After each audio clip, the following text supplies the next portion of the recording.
मुख्यमंत्री नीतीश कुमार ने बिहार जाति आधारित गणना 2023 के दूसरे चरण की शुरुआत अपने पैतृक आवास बख्तियारपुर से की। मुख्यमंत्री ने अपने पुश्तैनी घर जाकर एक सामान्य नागरिक की तरह बिहार जाति आधारित गणना 2023 में भाग लिया और गणना कार्य के दौरान इससे संबंधित सभी आंकड़े दर्ज करवाए। जाति आधारित गणना कार्य कर रही प्रंगण श्रीमती सना ने मुख्यमंत्री नीतीश कुमार और उनके सुपुत्र निशांत कुमार से गणना से संबंधित सवाल पूछे और उनसे जानकारी लेकर कॉलम को भरा। इस दौरान मुख्यमंत्री के बड़े भाई सतीश कुमार और उनकी पत्नी ने भी परगणक को अपने और अपने परिवार के संबंध में जानकारी दी। मुख्यमंत्री ने परिवार के प्रधान के रूप में घोषणा पत्र में हस्ताक्षर किया कि उनकी ओर से दी गई सूचना सही है। बिहार जाति आधारित गणना 2023 के दूसरे चरण का गणना कार्य 15 अप्रैल से 15 मई 2023 तक चलेगा। आधारित गणना कार्य के पश्चात मुख्यमंत्री ने बख्तियारपुर में उपस्थित लोगों से मुलाकात की, उनकी समस्याएं सुनी और उनके समाधान के लिए अधिकारियों को निर्देश दिया। इस अवसर पर मुख्यमंत्री के प्रधान सचिव दीपक कुमार, समान प्रशासन विभाग के प्रधान सचिव डॉक्टर बी राजेंद्र, सूचना एवं प्रावैधिक विभाग के प्रधान सचिव संतोष कुमार मल्ल, भवन निर्माण विभाग के सचिव सह पटना प्रमंडल के आयुक्त कुमार रवि, पटना प्रक्षेत्र के पुलिस महानिरीक्षक राकेश राठी, मुख्यमंत्री के विशेष कार्य पदाधिकारी गोपाल सिंह, पटना के जिला अधिकारी चंद्रशेखर सिंह एवं वरीय पुलिस अधीक्षक राजीव मिश्रा सहित अन्य वरीय अधिकारी उपस्थित थे। कार्यक्रम के पश्चात पत्रकारों से बात करते हुए मुख्यमंत्री ने कहा कि आज से जाति आधारित गणना के दूसरे चरण की शुरुआत हुई है। जाति आधारित गणना से लोगों की जाति के साथ ही उनकी आर्थिक स्थिति के बारे में जानकारी मिलेगी। चाहे वो किसी भी जाति का हो, सभी लोगों की आर्थिक स्थिति की जानकारी मिलेगी। सभी चीजों की जानकारी मिलने से राज्य के विकास के लिए आगे और काम करेंगे। लोगों को उपजाति नहीं बल्कि अपनी जाति बतानी है। कोई कंफ्यूजन होने पर पड़ोस में रहने वाले लोगों से इस संबंध में जानकारी लेनी है ताकि जाति आधारित गणना के काम में कोई दिक्कत नहीं हो। हमारे पिताजी यहीं रहते हैं पर हमारा जन्म यहीं से हुआ है। जाति आधारित गणना के लिए अपनी जानकारी देने के लिए हम लोग बख्तियारपुर आए हैं। मेरे बड़े भाई समेत परिवार के सभी लोगों ने अपनी पूरी जानकारी दे दी है। जाति आधारित गणना की रिपोर्ट पब्लिश किए जाने के सवाल पर मुख्यमंत्री ने कहा, जाति आधारित गणना पूरी होने के बाद इसकी रिपोर्ट पब्लिश की जाएगी। एक एक चीज की जानकारी मिलने से लोगों की क्या स्थिति है, उन सब चीजों की जानकारी लेकर इसकी रिपोर्ट सार्वजनिक कर दी जाएगी। किस जाति की कितनी आबादी है और उनकी आर्थिक स्थिति कैसी है, इसकी जानकारी मिल सकेगी। किसी जाति की आर्थिक स्थिति ठीक नहीं है तो इससे बेहतर करने का प्रयास किया जाएगा। इस सब चीजों को ध्यान में रखकर जाति आधारित गणना करवाई जा रही है। जाति आधारित जनगणना कराए जाने को लेकर बिहार विधानसभा और बिहार विधान परिषद से 2 बार प्रस्ताव पास कर दिल्ली भेजा गया था।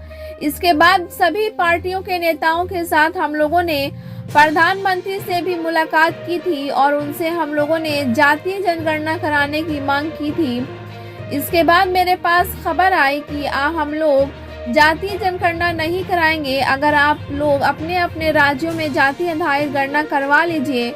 हम लोगों ने सभी पार्टियों की एक बार फिर से मीटिंग करके तय किया कि बिहार जाति आधारित गणना करेंगे। जनगणना कराना केंद्र सरकार का अधिकार है। हम लोग जाति आधारित गणना करवा रहे हैं। लोगों की गिनती कर उनके संबंध में जानकारी लेकर राज्य के विकास और लोगों की सुविधा के लिए काम होगा। विभिन्न राज्यों से लोग यहां आकर बिहार में कैसा जाति आधारित गणना हो रही है उसे देखना चाहते हैं। जाति आधारित गणना अच्छे ढंग से हो, इसको लेकर बार बार मीटिंग कर सभी गणना कर्मियों की ट्रेनिंग कराई गई है। सभी लोगों की ठीक ढंग से जानकारी लेनी है। बिहार में जाति आधारित गणना अच्छे ढंग से होगी तो दूसरे राज्य भी इसे देखकर प्रभावित होंगे। देश के ज्यादातर राज्य कह रहे हैं कि जाति आधारित गणना होनी चाहिए। हम लोग इसको लेकर काफी पहले से मांग कर रहे थे पार्लियामेंट में भी इसको लेकर हम लोग बात कहते रहते हैं कि वर्ष 2011 में एक बार केंद्र सरकार ने जातीय जनगणना कराने की कोशिश की थी, लेकिन उसकी रिपोर्ट कभी प्रकाशित नहीं हुई। वर्ष 2014 के बाद जो सरकार केंद्र में आई, उन लोगों ने कहा कि उसकी रिपोर्ट ठीक नहीं है। इसका मतलब है कि उस समय जो जनगणना हुई थी वो ठीक ढंग से नहीं हुई। पहले हर 10 साल पर जनगणना का काम होता था, लेकिन इतना साल बीत जाने के बाद भी अभी जनगणना नहीं शुरू हुआ है। यह आश्चर्य की बात है, कभी भी इतना विलंब नहीं हुआ था जब बिहार में अच्छे ढंग से जाति आधारित गणना होगी। दिल्ली के मुख्यमंत्री अरविंद केजरीवाल को सीबीआई के द्वारा पूछताछ के लिए बुलाने के सवाल पर मुख्यमंत्री ने कहा कि विपक्षी एकता को लेकर कांग्रेस और अन्य दलों से बैठकर बात हो गई है। श्री अरविंद केजरीवाल भी हम लोगों के साथ बैठे थे, अब उन पर कार्रवाई हो रही है। अधिक से अधिक विपक्षी पार्टियों को एक साथ जुड़ने की स्थिति पैदा होने से केंद्र में बैठे लोगों को चिंता हो रही है। पता नहीं वो लोग क्या क्या करेंगे, लेकिन यह सब करने से क्या होगा। कल भी हम पार्टी ऑफिस में कह चुके हैं कि या मेरा नाम लेकर ऐसा नारा मत लगाइए। जब सब लोग मिलकर चुनाव लड़ेंगे तो मजबूती से आएंगे। जब सभी पार्टियां एक साथ बैठेंगी तो आगे क्या क्या करना है वो सभी चीजें तय हो जाएंगी और इसको सार्वजनिक कर दिया जाएगा। कौन पार्टी किन किन सीटों पर लड़ेगी या सब डिसाइड हो जाएगा। एक साथ मिलकर हम लोग दौरा करेंगे। जितना जनता मालिक होती है चुनाव में वो फैसला करेगी। देश की यात्रा पर निकलने के सवाल पर मुख्यमंत्री ने कहा कि अभी हम दिल्ली गए थे, 7 महीने से हम इंतजार कर रहे थे।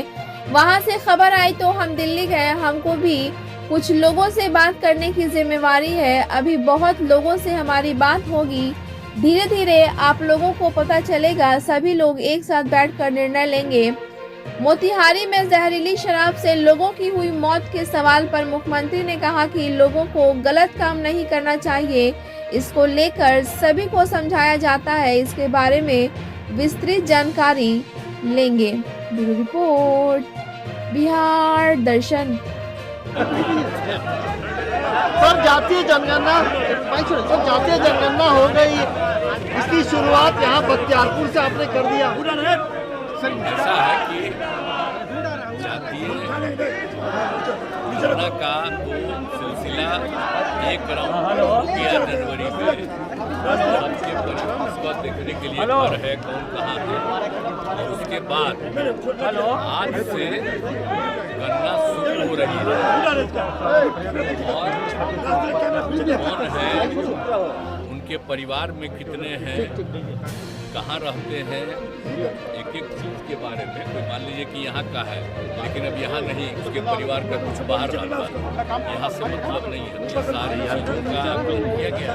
और दूसरी चीज़ है कि ये भी हम चाहते हैं कि इसमें ये भी पता चलेगा आर्थिक स्थिति का, हर परिवार की आर्थिक स्थिति का, चाहे किसी भी जाति का, अपर कास्ट का हो, बैकवर्ड हो, अति पिछड़ा हो, SC हो, ST हो, मुस्लिम हो, कोई हो, सबके आर्थिक स्थिति का भी जानना। तो ये सब जरूरी हम लोगों ने किया है। तो सब चीज़ों के बारे में पूरी जानकारी मिलेगी तो आगे और राज्य के विकास के लिए काम करेंगे। एक तो संख्या मिल जाएगी और दूसरी बात है कि जाति नहीं बोलना है, जाति आधारित करना है, वो सब कुछ करा दिया गया है। कि अगर कोई बोलेगा तो बगल वाले में भी बता ही देंगे लोग को, उसको करके सब एक एक चीज़ की जाति आधारित होगा। और फिर चूँकि आप जानते हैं कि हमारे पिताजी सर जातीय जनगणना हो गई, इसकी शुरुआत यहाँ बख्तियारपुर से आपने कर दिया। ऐसा है कि जातीय जनगणना का तो सिलसिला 1 राउंड हो गया जनवरी में। सबके इसको देखने के लिए पर है कौन कहाँ है, और उसके बाद आज से गणना शुरू हो रही है। और कौन है, उनके परिवार में कितने हैं, कहाँ रहते हैं, एक एक चीज़ के बारे में। कोई मान लीजिए कि यहाँ का है लेकिन अब यहाँ नहीं, उसके परिवार का कुछ बाहर रहता है, यहाँ से मतलब नहीं है। ये सारी चीज़ों का आकलन किया गया। और दूसरी चीज़ है कि ये भी हम चाहते हैं कि इसमें ये भी पता चलेगा आर्थिक स्थिति का, हर परिवार की आर्थिक स्थिति का, चाहे किसी भी जाति का, अपर कास्ट का हो, बैकवर्ड हो, अति पिछड़ा हो, SC हो, ST हो, मुस्लिम हो, कोई हो, सबके आर्थिक स्थिति का भी जानना। तो ये सब जरूरी है क्या है, तो सब चीज़ों के बारे में उनकी जानकारी मिलेगी तो आगे और राज्य के विकास के लिए काम करेंगे। तो एक तो संख्या मिल जाएगी और दूसरी बात है कि जाति नहीं बोलना है, जाति आधारित करना है, वो सब कुछ करा दिया गया है। क्योंकि अगर कोई बोलेगा तो बगल वाले में भी बता ही देंगे लोग, तो उसको करके सब एक एक चीज़ की जाति आधारित होगा। और फिर चूँकि आप जानते हैं कि हमारे पिताजी यही थे और हमारा जन्म यही हुआ, मेरे बड़े भाई का सबका जन्म यही हुआ है। तो कल ही ये लोग बोले, हो रहा है, हम कोई लोग बोले कि आप जरा चल के दिल्ली में जो शुरू हुई है, सॉरी पटना में जो शुरू होगा, तो आप भी जरा देखिए। हमने कहा हम देखने क्या जाए, हम अपना ही करा देते हैं, हमारा तो जहाँ जन्म हुआ है वहीं जाएंगे। तो इसीलिए आज बख्तियारपुर में इस जगह पर आके हम भी आए और भैया को सब लोगों को भिजवा दिया, सब साथ आ गए, आज यहाँ पर कर दिया। और बाकी लोग भी हमारे इस पूरे एरिया के बाहर भी रहते हैं, तो उनका भी किया, सब आ गए।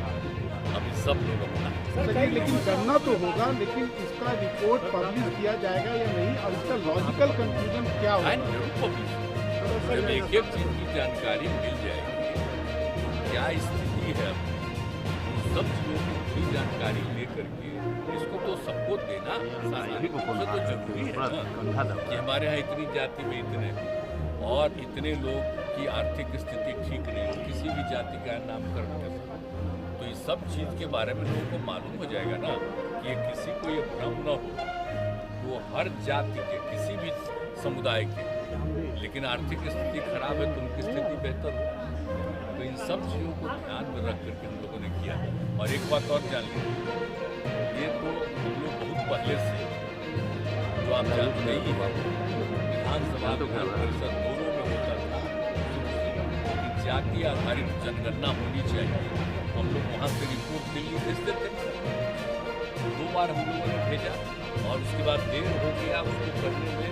तो फिर हम लोग सारी पार्टियाँ सब लोगों को लेकर के माननीय प्रधानमंत्री जी से मिले और उनको भी कहा। तो बाद में उनको खबर आया कि भाई हम लोग तो नहीं करेंगे जाति आधारित जनगणना, आप लोगों को जाति के आधार पर जानकारी लेना है तो अपने राज्य में करिए। ये खबर जब आ गई तभी हम लोगों ने फिर सारे पार्टियों और उसी दिन तय हो गया सारे पार्टियों की मीटिंग में कि हम लोग यहाँ पर जाति आधारित गणना करेंगे। जनगणना तो केंद्र सरकार का अधिकार है, तो हम लोग गिनती कर लेंगे, जानकारी ले लेंगे और अपने राज्य के विकास के लिए और लोगों की सुविधा के लिए होगा। और एक बात आप लोग और जान लीजिए, विभिन्न राज्यों से यहाँ पर लोगों को खबर आ रही है कि आप लोग जब कर रहे हैं इतना, तो हम लोग भी किस तरह से कर रहे हैं उसको देखना चाहते हैं।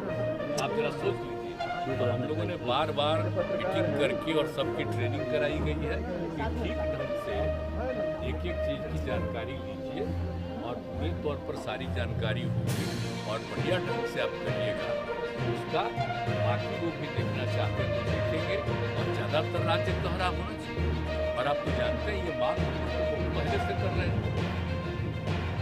पार्लियामेंट में भी ये सब बात करते रहते थे। अब अंत में 2011 में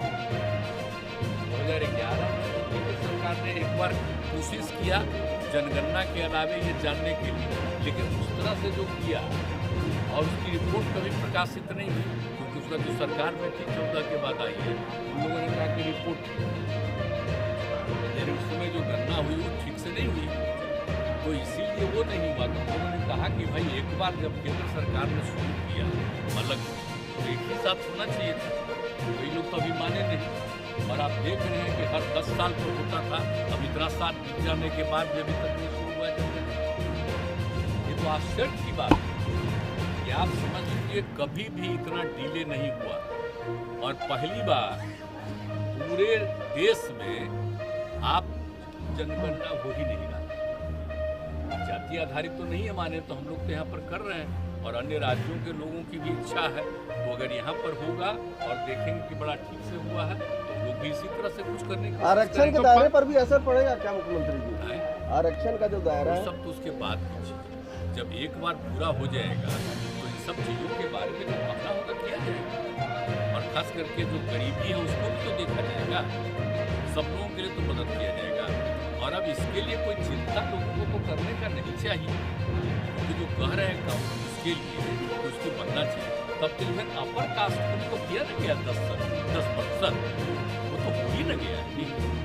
और बाकी लोगों के लिए माने समझ लीजिए अनुसूचित जाति जनजाति और लोगों के लिए है जो पिछड़े वर्ग के लिए कुल मिला करके है 50% और 10% अपर कास्ट का हो गया। ये सब हो ही गया था, पूरी जनगणना हो जाए। हम लोग तो नहीं कर रहे हैं, हम लोग गणना करके बता देंगे ये स्थिति है, करना है नहीं करना वो जाने। ये राज्य को तो अपने हिसाब से जो मदद करनी है लोगों की मदद करेगा। सर 15 लेकिन अगर एक बार ये हो जाएगा सभी राज्यों में तो ये सचमुच बहुत ही उपयुक्त चीज होगा कि आप जब भी कराइए तो पूरे देश में जाति आधारित जनगणना करा लीजिएगा तो बहुत अच्छा होगा। आपको खुद भी सबको आगे बढ़ाने का मौका मिलेगा। आज तो ये सरकार आई उसने तो किया तो उसको तो मान लिया गया, तो सब कुछ हुआ। तो इसीलिए इन सब चीज़ों के हो जाने से कोई दिक्कत नहीं है। बहुत लोगों को भ्रम है और बेकार का भ्रम है, ये होना चाहिए ना जी, सारे देश का नाम होना चाहिए। सर 15 मई के बाद इसका अगला स्टेप क्या होगा? 15 मई को जब एक बार कंपाइलेशन और डेटा हो जाएगा उसके बाद पूरा जब हो जाएगा डेटा तो उसको पूरा जब बन के तैयार हो जाएगा तो एक एक चीज उसका जो मुख्य चीज है किया जाएगा, इसको हम लोग करेंगे 7 दिन। ये कब तक होगा? सार्वजनिक कब तक होगा? मतलब थोड़ा सा जो एक एक जगह का लेकर के आएगा और उसके बाद जो पूरा सब चीज देख करके और उसके आधार पर सब कुछ करेगा। तो उसमें थोड़ा सा तो हल्का फुल्का समय लगेगा, लेकिन उनको चाहिए आ ही जाना चाहिए। लेकिन सबसे पहले जो हो जाएगा उसको तो हाउस में न रख दिया जाएगा, नहीं गिरा है विधानसभा में परिषद में रख दिया जाएगा। उसके बाद सब से यहाँ पर हम लोगों ने बातचीत की है। अरे देखिए नहीं, सब चीज तो आप जानते ही नहीं। जब हो रहा है पक्षी एकता के लिए और फिर तो हम तो बात कर ही चुके हैं। जब हम लोगों की बातचीत हो गई कांग्रेस पार्टी सब साथ ही बैठ करके न बोले, अब वो भी बोले साथ बैठ करके। अब उनके ऊपर कार्रवाई जो कुछ करता आप जान ही न रहे हैं कि एक जगह जब सारा अपोजिशन अधिक से अधिक अपोजिशन एक साथ जुड़ने की स्थिति पैदा हो रही है तो जो लोग हैं केंद्र में उनको तो चिंता है ना, इसलिए पता नहीं क्या क्या करेंगे। लेकिन ये सब करने से क्या होगा? होगा तो चुनो हुआ ना, हम नहीं बने।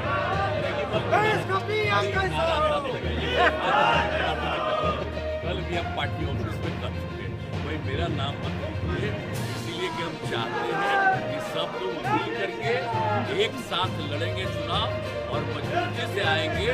और जब एक साथ सारी पार्टियां बैठेंगी तो आगे का क्या क्या करना है हर चीज डिसाइड हो जाएगा और सब चीज को सार्वजनिक कर दिया जाएगा। और कौन पार्टी कहाँ किन सीटों पर लड़ेगी ये सब डिसाइड हो जाएगा और एक साथ मिल करके सब लोग दौरा करेंगे। उसके बाद जो होगा परिणाम जनता मालिक का फैसला करेगी। इसके बाद तो करेंगे ना, अभी तो हम दिन को करवे किए थे, हम 7 महीना वेट कर रहे थे, फिर वहाँ से खबर आई तो गए, बात हो गई है। अब तो आप बिल्कुल हो रहा है ठीक है। अभी हमको भी जिम्मेदारी है कि कुछ लोगों से और बात कर लीजिए और फिर और लोग बात कर लेंगे, सब लोग एक साथ बैठ करके निर्णय ले लेंगे। तो कहीं दिए मोतिहारी में 16 लोगों की मौत हुई, इस पर क्या कहेंगे? सर ममता से बात होगी। अभी कहा कि हम देखिएगा तो हमारी बात मोतिहारी में जहरीली शराब से मौत हुई है। पता चल जाएगा। सर मोतिहारी में जहरीली शराब से 16 लोगों की मौत हुई है। बड़ा